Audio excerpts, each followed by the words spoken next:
Hey guys! With Kingdom Hearts 3 on the horizon, you wouldn't think I'd be going backwards to Kingdom Hearts 2 stuff, but it just so happens that today I got these figures in from Diamond Select, and these are the Space Paranoids figures from Kingdom Hearts 2. I haven't bought Diamond Select figures before. I've heard mixed things about them. Hopefully they're not as bad as NECA figures, but from, initial appearances, they're not that bad. One thing that did piss me off, if anybody else had been pre-ordering these as well, is that initially this was a 3-pack when it was advertised. I believe it was supposed to be Sora, Heartless, and Sark, and then Goofy, Donald, and Tron. But regardless, there was supposed to be a Donald and a Heartless involved in this mix. But for whatever reason, I guess Diamond Select or somebody got greedy and then they split those two off, and I think they're their own set. But I only want Tron and I super want Sark, so I had to kind of pick the, lesser of two evils, basically. I'm already seeing something a little weird here with the leg on Sark, but we'll see if that really is janky when we take him out or if it's just a fluke. Tron looks to be a bit more solid in terms of his paint job and his face detailing, so I'm happy with that. He gets so few pieces of merchandise that are him specifically in his own franchise that I'm just glad that he looks decent. But without saying any more, let's jump into it, shall we? With the main character first, Sora, and what appears to be, what was the name? A Photon Debugger from Space Paranoids. Now, fortunately for these, it's a very simple prospect of opening them as opposed to doing all the extra cutting and shit when I was doing those NECA TF2 figures.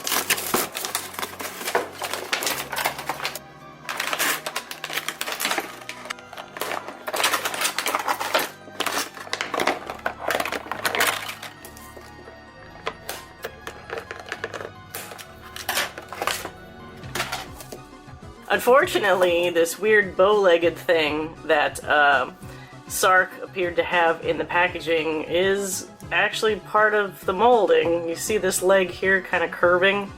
It just stays like that. He can bend a knee, it looks like? I'm afraid to risk it. It's kind of delicate.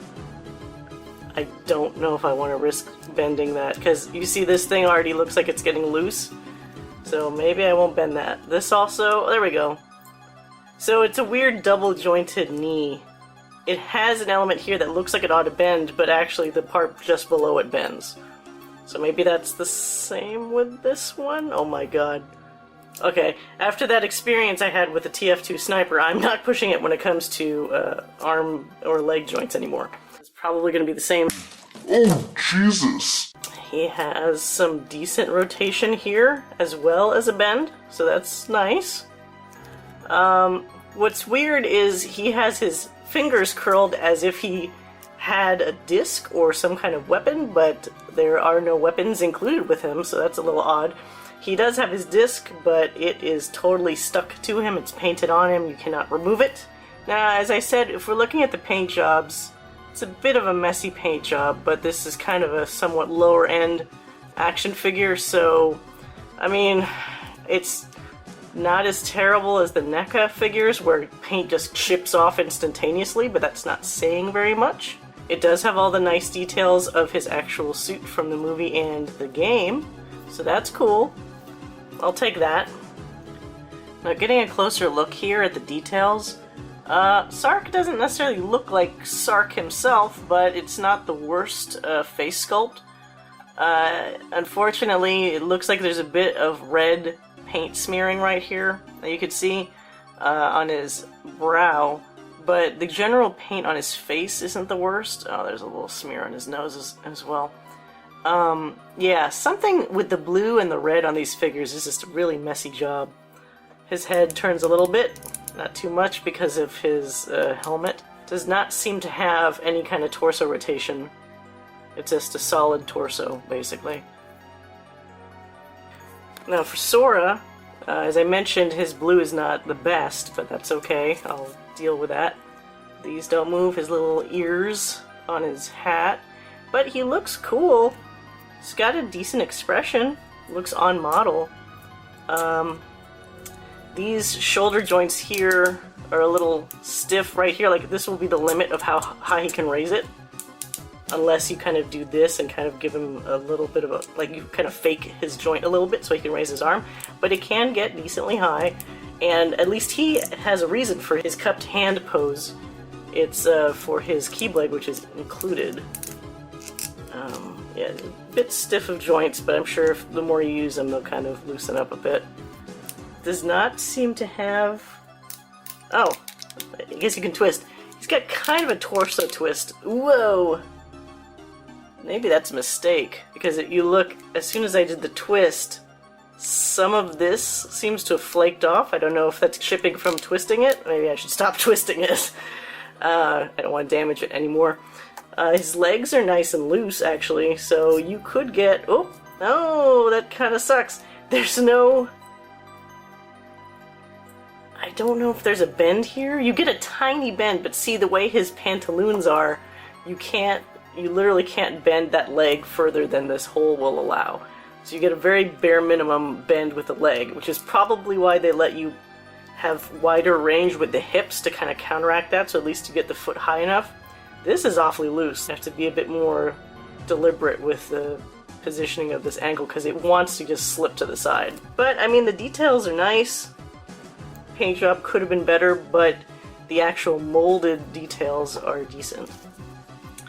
Getting a closer view on Sora. They did kind of the bare minimum. You could see a little bit of the paint line work for his eyeliner, basically. Not a whole lot going on there, but it's not bad. I don't see any... They didn't bother doing any eyebrows, obviously, because you wouldn't see them. But aside from the aforementioned bad blue and red details paint, the rest of it looks okay. And last but not least, with this set, the Photon Debugger. This is a bit of a softer plastic than the other ones. It's got a bit of a give, which might help when you're trying to put it in his hand. Again, details not amazing. It feels like maybe the blue or the red in Sark's case was put on like as a secondary paint job, because that's the part that's scraping off as opposed to the other colors. The other colors are a bit more solid on there. So it's a little unusual, but you know, it is what it is. I don't know if this is intentional or not, maybe part of the paint process, but this thumb is kind of stuck to the index finger on both of these hands. Does not really lend itself well to me slipping this Keyblade in. I don't know if they really intended for him to hold the Keyblade. Like, why wouldn't you want it to be in his hand? Or maybe this is an error when it came to painting. So after a little finagling with this hand and gently snapping these two fingers apart from each other, I was able to get it in his hand. This one still does not want to really separate, so I'm not going to push my luck. So at least he can hold it, so that's fine. Alright, now for Tron and Goofy.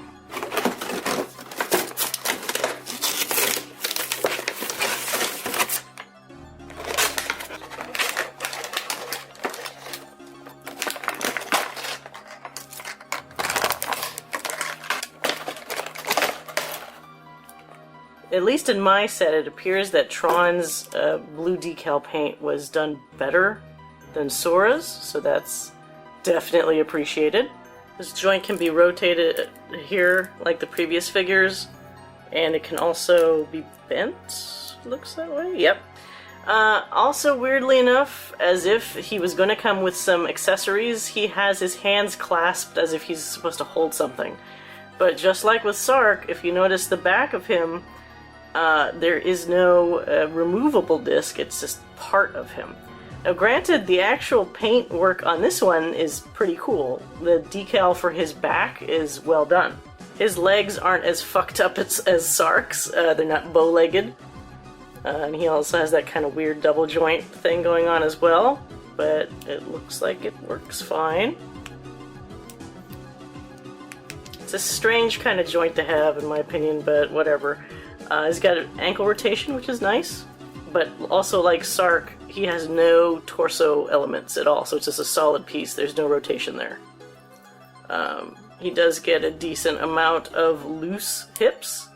Weirdly enough, he has a joint here where he could do the splits if he wanted to. I don't know why he has that. Let me check if Sark... Let me see if Sark can do that too.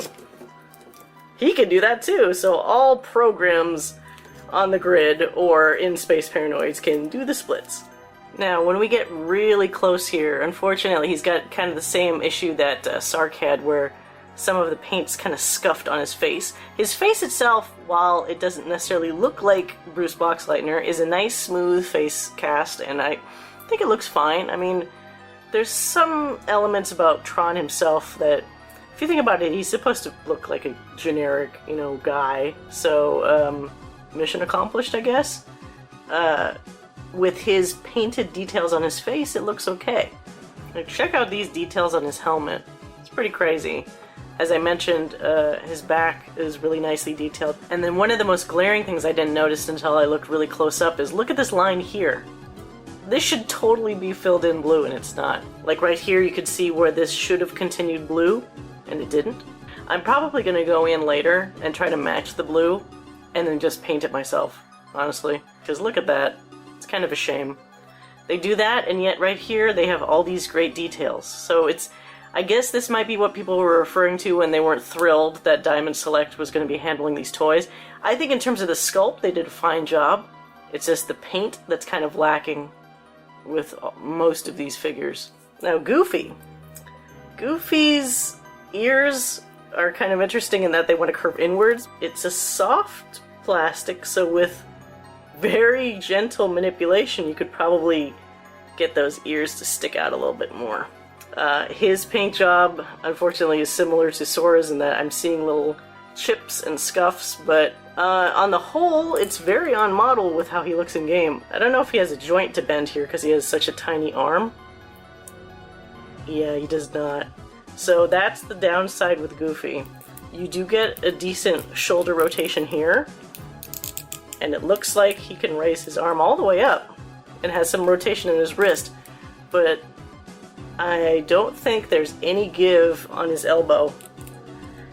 At where his elbow should be, you can rotate, but that's kind of the extent of it, I believe. He also looks like he should have his shield, but he does not come with it. His feet, similar to Sora's, are really loose at the ankle. They're gonna be flopping around. And unlike Sora, who at least had some bend in his knee, he does not have any because he is such a tiny little piece of his leg sticking out from his little pantaloons. So all you're going to get is this rather generous hip. He has the same hip situation that Tron and Sark have, so that's kind of funny. He has quite a generous rotation there. He does not have any torso rotation either, so he's a little unusual in what he can and can't do.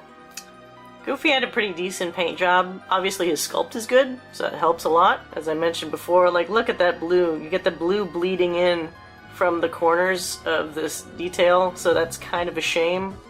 And there you have it. One thing I'd like to say, too, is kind of like not a deal breaker, but I appreciate that these figures are very easy to stand up on their own.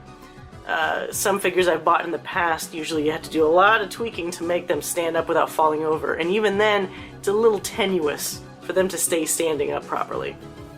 But these ones easily do it, even with Sark's bow legs over there. They're okay. The sculpts, as I mentioned, are good. The paint job is probably going to be hit or miss. I'm sure there are people who will get better paint jobs than mine, maybe people that'll get worse paint jobs than mine. That's the only complaint I would really have. Some of the choices for what bends and what doesn't are a little weird, but for the most part, you're still getting far better bending and flexibility than when I did my unboxing of the TF2 figures, because those things, NECA does not know how to figure that stuff out at all. It's just the worst. But Diamond Select seems okay at it. The price point for these ranges between like $24 and $29 per set of 2. So that may be a little rich for your blood, or maybe totally in line with what you were expecting. They're a good size. I would say it's a pretty good purchase, especially if you're a Tron fan like I am. You'll probably buy it just anyway because it's, as I mentioned before, it's so hard to find Tron himself in any of his own merchandise. Usually it's Light Cycle or somebody else, and very rare to even see his face. The Rinsler stuff is very popular, but obviously you don't see Tron underneath that, so it's always kind of a bummer to me. So that's why I was glad that they had this selection of figures, even though Kingdom Hearts 2 has been out for quite a while. It's kind of funny that they choose to do it now, which made me hope that maybe Tron would be in Kingdom Hearts 3, but again, I'm not holding my breath. Maybe as a summons? That would be nice. We'll see. If you get a set for yourself, you can always leave a comment below and let me know if you had better luck with the paint job or if you just had a better set in general. I'd like to know. Thanks for watching, and I hope you guys all enjoy Kingdom Hearts 3.